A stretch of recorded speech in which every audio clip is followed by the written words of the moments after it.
Welcome everyone. कल जो हमने ट्रेड लिया था उसमें हमारा $1 का लॉस हो चुका है। अगर इसमें ब्रोकरेज मिला दूँ तो $1.2 का लॉस हो जाएगा। लेकिन मुझे इस लॉस से कोई दुख नहीं हो रहा, उल्टा मुझे अच्छा लग रहा है कि मेरा ये वाला लॉस हुआ, क्योंकि इसी लॉस की वजह से मैंने एक अच्छी वाली स्ट्रैटेजी डेवलप कर ली। उसके बारे में अभी मैं थोड़ा बताता हूँ। पहले एक्सप्लेन कर दूँ कि इस ट्रेड में क्या हुआ। तो देखा जाए तो ये ट्रेड मैंने जिस दिन लिया था उसी दिन मेरा एसएल हिट हो गया था थोड़ी देर बाद। लेकिन उस दिन हम $0.8 के प्रॉफिट में थे, तो फिर हमारा $1 का लॉस नहीं हुआ, बस $0.2 का लॉस हुआ और ब्रोकरेज मिला के अराउंड 0.4 का ही हमें लॉस हुआ है। ज़्यादा लॉस हुआ नहीं है, जो कि हमारे लिए अच्छा है। तो हमने कहाँ पे कल सेल किया था? Around somewhere over here. जब मार्केट ऐसे साइडवेज होके धीरे धीरे ऊपर जा रहा था, तब हमने यहाँ पे एक साइडवेज का रेजिस्टेंस देख के उस पर सेल कर दिया था। तो फिर मैं इसको बस थोड़ा होल्ड कर दे रहा। देन 11 बजे के अराउंड ये वाली एक रैली आई। मैंने बताया था अपनी पिछली वीडियो में कि इस वाली ट्रेंड लाइन के ऊपर जितने भी कॉल सेलर्स बैठे हुए हैं उनका मार्केट एसएल हंट करने ज़रूर आएगा, और इस बार वही हुआ। इन सबका मार्केट ने एसएल हंट कर लिया, जिसकी वजह से ये इतनी बड़ी वाली मूव आई। मुझे पता होते हुए भी मैंने ये वाली गलती कर दी। क्योंकि मैं जो पहले स्ट्रैटेजी यूज़ कर रहा था उसमें मैंने क्लियरली, मुझे खुद ही नहीं पता था कि मैं उसमें क्या कर रहा था। मुझे बस इतना पता था कि जैसे ही ये प्राइस ऊपर जाएगा और प्रीमियम्स इन्फ्लेट हो जाएंगे, मुझे इस इन्फ्लेटेड प्रीमियम पे बस सेल करना है। मैं तभी मार्केट में बहुत ही डर के चलता रहा कि कहीं मेरा लॉस ना हो जाए। अब मैंने अपनी स्ट्रैटेजी थोड़ी बदल दी। सो जैसे ही मेरा कल लॉस हुआ, तो उसके बाद मैं अपने लॉस को लेके मैं ज़रा दुखी तो हुआ नहीं। हाँ, इनिशियली मुझे थोड़ा दुख हुआ था कि मेरा लॉस क्यों हुआ। वही मेरा टिपिकल पुराने वाला ट्रेडर वाला माइंडसेट। देन जैसे तैसे मैंने खुद को मैंने खुद को अच्छे से संभाल लिया, क्योंकि मुझे पता था अगर मैंने लॉस किया है इसके पीछे कहीं ना कहीं मेरी गलती होगी और मुझे उससे एक लर्निंग मिलेगी। तो इस लर्निंग की चाह में मेरे को उस लॉस से कोई फ़र्क नहीं पड़ा। मैंने वो खुशी as a learning fees market को दे दी। तो उस लॉस की ही वजह से अब मुझे एक नई स्ट्रैटेजी मिल चुकी है, जो कि मैं अभी एक्सप्लेन करता हूँ। तो जैसे मुझे वो लॉस हुआ, मैंने क्या देखा है कि अब मेरे जितने भी वीडियोस थे मैंने उन सबको एनालिसिस करने लग गया। एंड मैंने कितने टाइम पे ट्रेड लिया था, कितने प्रीमियम पे ट्रेड लिया था, और उसके जो भी ऑप्शंस ग्रीक थे वो ग्रीक्स क्या थे, मैंने बेसिकली सब कुछ नोट कर लिया। तो उस पर मुझे पता चलता है कि मैं एवरेज 30 to 49 के प्रीमियम्स पे सेल करने के लिए मैं भाग रहा था बार बार, क्योंकि मेरे अंदर अभी भी कहीं ना कहीं शायद से वो ज़्यादा प्रॉफिट करने का ग्रीड था। तो मैंने उसके बाद मुझे इससे मेरी एक ये वाली एनालिसिस से पता चलता है कि मेरे जितने भी विनिंग ट्रेड्स थे उन सब का गामा मतलब वो होता है कि जो डेल्टा कितने पॉइंट से बढ़ेगा हर 100 पॉइंट्स के मूव पे, वो डिटरमाइन करता है। तो बेसिकली गामा 100 के नीचे होता था मेरे हर एक विनिंग ट्रेड्स में। मतलब बेसिकली अराउंड 89 से लेके 90 के बीच में, और जो भी मेरे लूजिंग ट्रेड्स थे उनमें गामा 99 से लेके 100 के बीच रहता था। तो इससे मुझे ज़्यादा क्लैरिफिकेशन तो नहीं मिल रही कि मैं कहाँ पे गलत हो रहा हूँ। और वेगा से तो कुछ ज़्यादा क्लियर पता नहीं चलता है कि क्या होगा क्या नहीं होगा। उससे बस वॉलेटिलिटी दिखती है, जो कि far out of the money में कुछ खास पता भी नहीं चलता है कि उसमें वॉलेटिलिटी कितनी है, क्योंकि नॉर्मल उसमें ज़्यादा ही होती है वॉलेटिलिटी, क्योंकि उस पर ठीठा टिका तो होते ही रहता है। देन मैंने क्या किया कि मैंने अपनी पूरी स्ट्रैटेजी को वापस से खुद को एक्सप्लेन करने का सोचा। तो मैं जब वापस अपनी स्ट्रैटेजी खुद को एक्सप्लेन करने गया, मैं कर ही नहीं पाया। क्योंकि उसके अंदर बहुत सारे फ्लॉज थे कि मतलब मैं कहाँ क्या कर रहा हूँ मुझे खुद ही नहीं पता है। लाइक सपोज़ कि मार्केट एक साइडवेज जोन में घूम रहा है, तो फिर मैं बस वेट करता रहूँगा कि मार्केट एक ब्रेकआउट देने के बाद जब प्रीमियम्स बढ़ जाएंगे, इन्फ्लेटेड हो जाएंगे, तब मैं वहाँ पे इस पर सेल करूँगा। लेकिन यहाँ पे क्या होता रहा मेरे साथ कि जैसे ही मैं यहाँ पे सेल करता हूँ, मार्केट थोड़ा रिटेस्ट लेता है, फिर जाके अपना ट्रेंड कंटिन्यू करने लगता है। देन यहाँ पे तो मुझे लॉस हो जाता है। फिर देन वापस मैं क्या करता हूँ, जब मार्केट ट्रेंडिंग होता है तो मैं वेट करता हूँ साइडवेज होने का। फिर अगर ये साइडवेज हो गया तो उसके प्रीमियम्स जो होते हैं वो इन्फ्लेटेड से थोड़े से कम हो जाते हैं, लेकिन अब भी थोड़े से इन्फ्लेटेड होते हैं। तो फिर मैं उस वाले प्रीमियम पे सेल कर देता हूँ और मेरी पोजीशन तो बहुत ही ज़्यादा दूर होती है, जिसकी वजह से मार्केट वहाँ पे जा ही नहीं पाता है। एंड जब तक 500 पॉइंट्स का मूव नहीं आता तब तक मेरा लॉस नहीं होता उसमें। बेसिकली मेरी यही स्ट्रैटेजी थी। मेरा जब इनिशियली मैंने ये वाली स्ट्रैटेजी बनाई थी, मेरे माइंड में क्या था कि मुझे मार्केट को लॉस नहीं देना है। मैं लॉसेस से बहुत ज़्यादा डरता था, क्योंकि मेरा बस $15 का ही कैपिटल था, और अगर ये मेरा $15 का कैपिटल उड़ जाता है तो फिर मैं वापस ट्रेड ही नहीं कर पाता। तो मैंने जैसे तैसे बहुत सोच के ये वाली स्ट्रैटेजी बनाई ताकि मुझे ज़्यादा लॉस ना करना पड़े। लेकिन इस वाली स्ट्रैटेजी में बहुत सारे फ्लॉज थे, मुझे खुद ही पता नहीं रहता था कि मैं कब कहाँ क्या कर रहा हूँ। वो तो अच्छा हुआ कि मैं डिसिप्लिन फॉलो कर रहा था, जिसकी वजह से मेरा कैपिटल 15 से जाके 18 तक आ गया था। तो कि ये मेरे लिए अच्छा है। अभी मैं इस 18 वाले कैपिटल पे थोड़ा रिस्क ले सकता हूँ। अब मैं अपनी नई स्ट्रैटेजी के बारे में बताता हूँ। जो यूट्यूब पे स्ट्रैटेजीज़ होती है वही मैंने उठा के उसमें अपने हिसाब से मॉडिफिकेशन कर दी। सो स्ट्रैटेजी का नाम है शॉर्ट स्ट्रैंगल। इसमें तुम लोगों को तो पता ही होगा कि क्या होता है, लेकिन फिर भी मैं ऊपर से बता देता हूँ। तो अगर मार्केट एक जगह साइडवेज घूम रही है तो फिर मैं एक न्यूट्रल व्यू बनाऊंगा कि मैं ऊपर का कॉल सेल कर दूंगा और नीचे का पुट सेल कर दूंगा। समझना, मार्केट 100 पे घूम रहा है तो मैंने 150 का कॉल सेल कर दिया और 50 का मैंने पुट सेल कर दिया। ये जो बीच में डिफरेंस आ गया, ये जो बीच में जो रेंज बन गई मेरी, इसमें अगर एक्सपायरी तक मार्केट यहाँ पर साइडवेज हो जाता है तो ये जो पूरा प्रीमियम है ना, कॉल का और पुट का, ये दोनों का प्रीमियम मुझे मिल जाएगा। लेकिन इसमें क्या होता है कि अगर इसमें से मार्केट अगर कोई भी एक रेंज ब्रेक डाउन करने लगी तो इसमें क्या होता है, इस वाले लेग में हमें बहुत ज़्यादा लॉस होने लगता है एंड दूसरे में हमें प्रॉफिट होने लगता है। लेकिन प्रॉफिट उतना ज़्यादा नहीं होता कि जितना यहाँ पे लॉस हो रहा होता है। तो मैंने इसको अपने रिस्क मैनेजमेंट के हिसाब से चेंज कर दिया, जिसकी वजह से अब मुझे ऑप्शन सेलिंग में 1:2 का मुझे हर एक ट्रेड मिल रहा है। बट इसके लिए थोड़ा सा मुझे मार्केट को भी देना पड़ता है, जो कि अल्टीमेटली मेरे अपने ट्रेड से रिकवर कर लेता हूँ। तो मेरी स्ट्रैटेजी क्या है कि बेसिकली स्ट्रक्चर तो सेम ही है। समझना, क्रिप्टो 100 पे ही घूम रहा है, जस्ट समझ लेना। और मैंने यहाँ पे एक कॉल सेलेक्ट किया जो 110 का है, हाँ 110 का कॉल, और यहाँ पे 90 का पुट। ये दो को मैं सेल कर दूँगा एक्सपायरी के एक दिन पहले, या फिर एक्सपायरी के एक दिन पहले मैं सेल करना भूल गया तो फिर मैं जब 12 बजेंगे तब 12 बजे भी मैं ये सेल कर सकता हूँ। लेकिन अगर मैं इसको दोपहर के टाइम पे सेल करने जाता हूँ, मतलब 9 बजे के अराउंड या फिर 12 बजे के बाद, तब मुझे प्रीमियम नहीं मिलेगा, प्रीमियम बहुत ही लो होंगे। तो उसकी वजह से हमारा प्रॉफिटेबिलिटी कम रहेगी। मैं तो सजेस्ट नहीं करूँगा कि ये दोपहर में या फिर 12 बजे के बाद इस स्ट्रैटेजी को अप्लाई करो। एक दिन पहले अगर अप्लाई कर देते हो तो तुम्हारे लिए ज़्यादा अच्छा होगा, ज़्यादा प्रॉफिट भी कर पाओगे। तो मेरी स्ट्रैटेजी कुछ ज़्यादा डिफरेंट नहीं है, वही शॉर्ट स्ट्रैंगल ही है, बट मैंने उसको अपने रिस्क मैनेजमेंट के हिसाब से थोड़ा मॉडिफाई कर दिया है, जिससे उसका आउटकम थोड़ा सा अलग हो चुका है। अब ये समझना कि मार्केट में एक इस वाली रेंज में फंसा हुआ है, मार्केट यहाँ पे फंसा पड़ा है।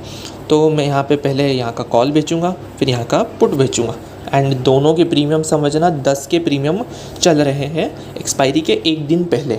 हाँ, ये वाली स्ट्रैटेजी एक्सपायरी के एक दिन पहले डिप्लॉय करनी पड़ती है, ताकि ये जो हाई प्रीमियम्स होते हैं ये बाद में जब एक्सपायरी का दिन आएगा ये तुम्हारे लिए इंश्योरेंस का काम करेंगे। कैसे करेंगे वो भी मैं अभी एक्सप्लेन करता हूँ। तो यहाँ पे मार्केट ऐसे फंसा हुआ है और 10 का प्रीमियम चल रहा है बस।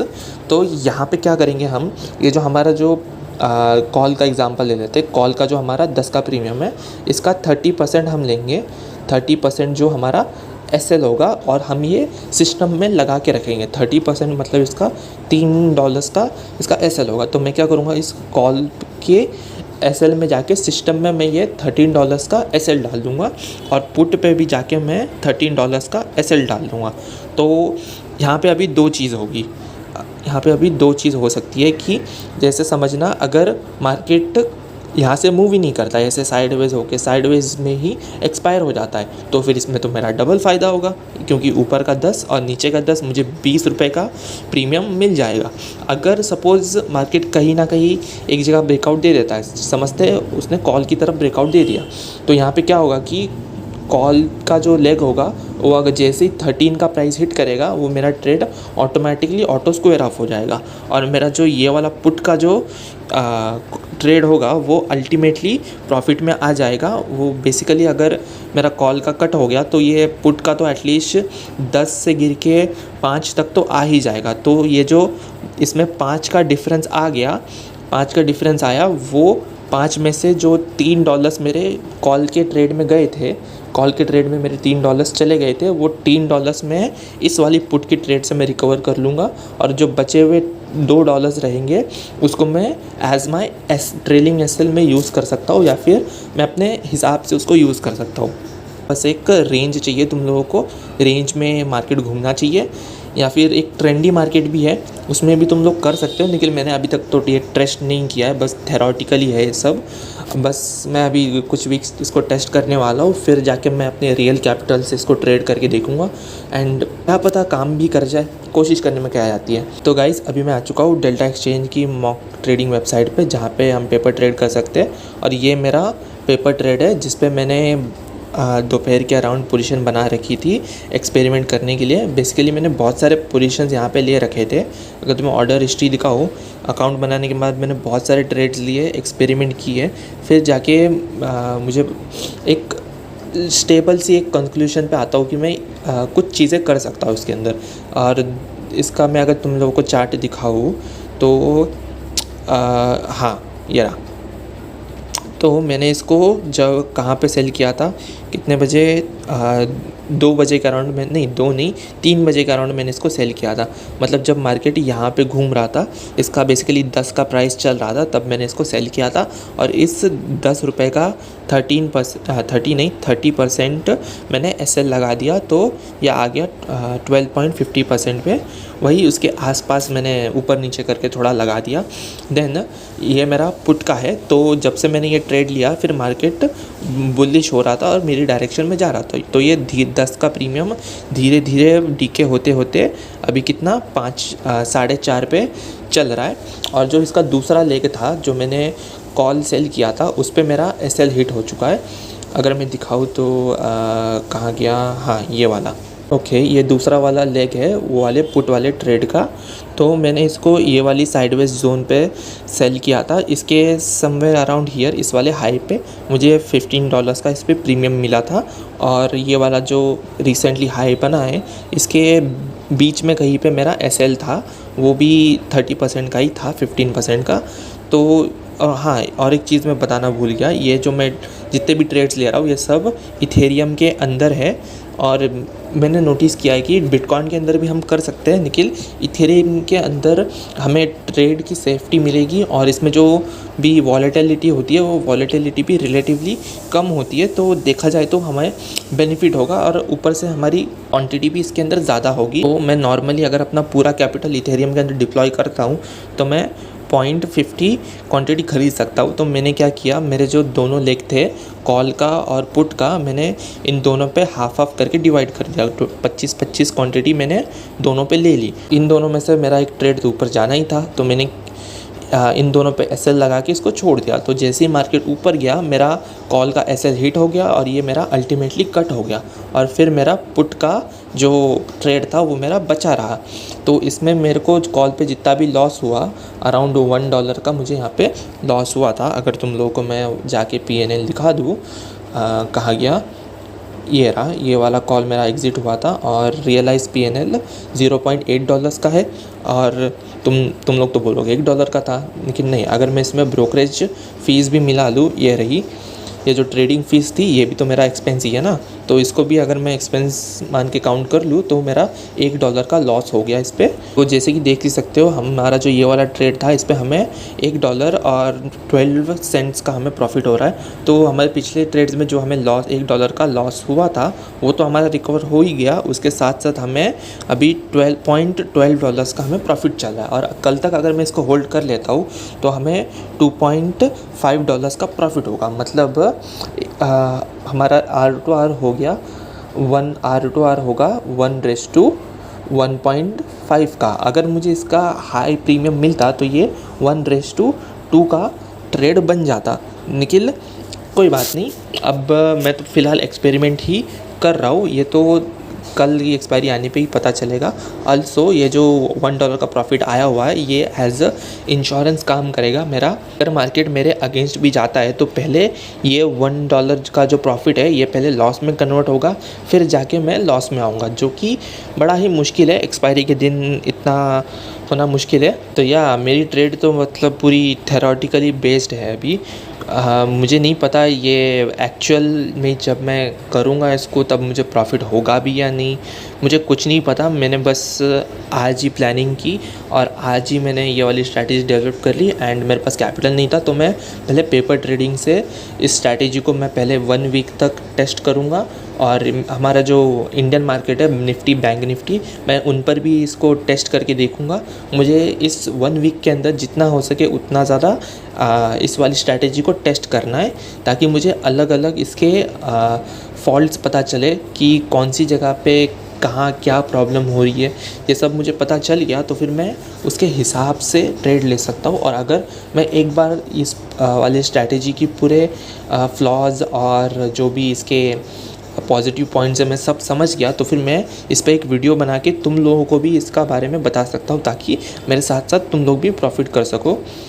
तो या अभी शायद से नहीं, हाँ मैं कुछ 1 वीक तक इस पर वीडियोस नहीं डालने वाला, ताकि मैं ये वाली स्ट्रैटेजी जो है मेरी इसको मैं अच्छे से टेस्ट कर लूँ। और जो भी मैं टेस्ट करता रहूँगा उसका मैं एक रिकॉर्ड रख लूँगा। और जब मैं वापस ये वाली स्ट्रैटेजी रियल कैपिटल पे डिप्लॉय करने वाला रहूँगा तब मैं तुम लोगों को वीडियो बना के इन्फॉर्म कर दूँगा। तो या गाइज़, आज की वीडियो थोड़ी लंबी थी पता है मुझे, बट कुछ अच्छा करने के लिए थोड़ा टाइम तो देना ही पड़ेगा। एंड तुम्हें एक शॉकिंग चीज़ बताऊँ, कल मेरा बोर्ड का एग्ज़ाम है एंड मैं आज का आधा दिन बस ये वाली स्ट्रैटेजी डेवलप करने में लग गया था, और बाकी का आधा दिन मैं ये वीडियो रिकॉर्ड कर रहा हूँ एंड बाकी सारी दूसरी चीज़ें कर रहा हूँ। मैंने बेसिकली कुछ भी नहीं पढ़ा मेरे बोर्ड के एग्ज़ाम के लिए। मुझे पता नहीं यार मैं ये सही कर रहा हूँ या नहीं।